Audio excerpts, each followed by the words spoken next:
Hi, I'm Charlie, here with more simple tips to help you live the lifestyle you love.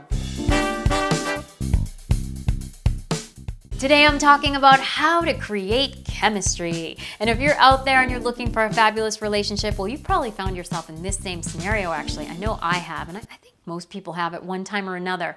You know, you're out in some social situation, maybe an event, and you see someone and there's definitely some attraction. So you come together, you're talking, you're having a nice little conversation, and then somebody comes in from the left or from the right, and they could be talking about walking their dog, but clearly there's way more taking place between them than what was taking place between you and that person.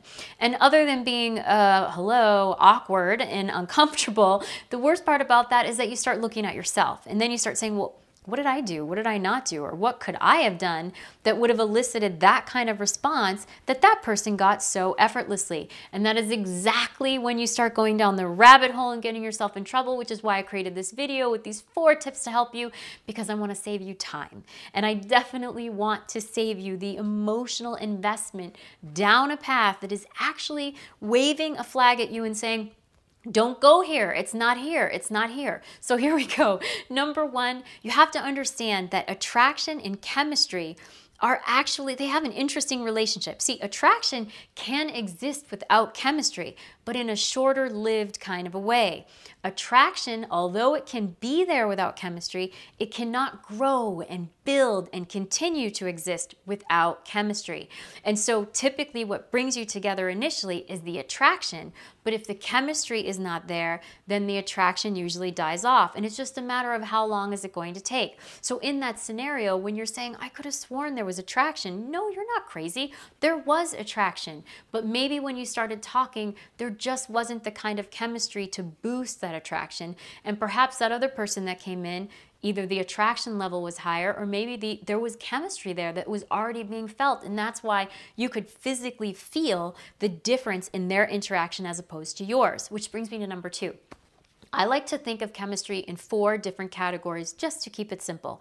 There is the mental chemistry, and that's the intellectual connection where you can talk about things and dissect them together, and it's like really invigorating if you love to have a great conversation.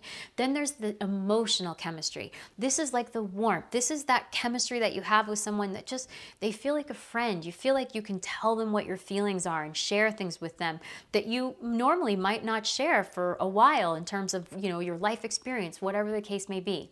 The third kind of chemistry, well, that's their physical chemistry, and we all know where that goes. That's like rare, so I'm not even gonna get into that. I know I don't need to.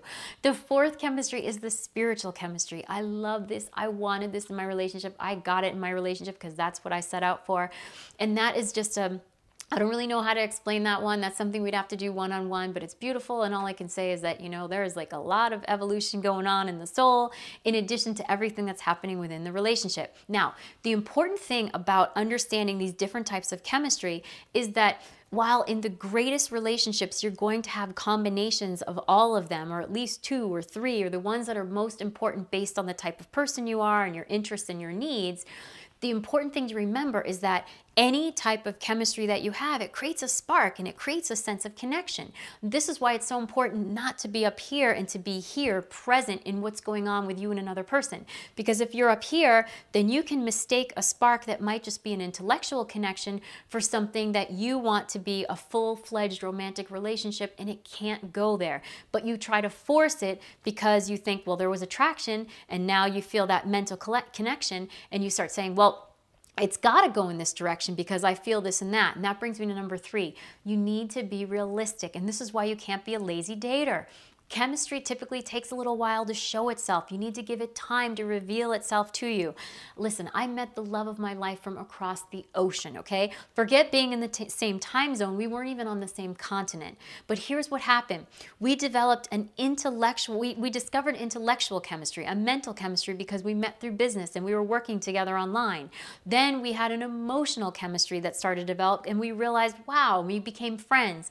Then we realized there was a spiritual chemistry there as we started exploring more and more, and it wasn't until all those things were revealed to us that we actually booked a ticket to see if there was physical chemistry, and it was like, woo, we got it. You need to be able to be present and give things time to show themselves to you, and at the same time be realistic about what you are seeing and what you're not seeing, which brings me to number 4. If it's not there, reset. Listen, that person that you think is the person of your dreams, they can only be the person of your dreams if they're also dreaming of you, because I know you don't just want a warm body, you want somebody who's really gonna be there to have this amazing relationship experience with you. Now, if you need any help with this, we can easily cover it in a private session via Skype, via phone, or in person, depending on where you live. Just email me. If there's something specific that you wanna read about, know about, let me know and I'll include it in a future video. And in the meantime, join me here next week for more simple tips for you to get the best out of life and love.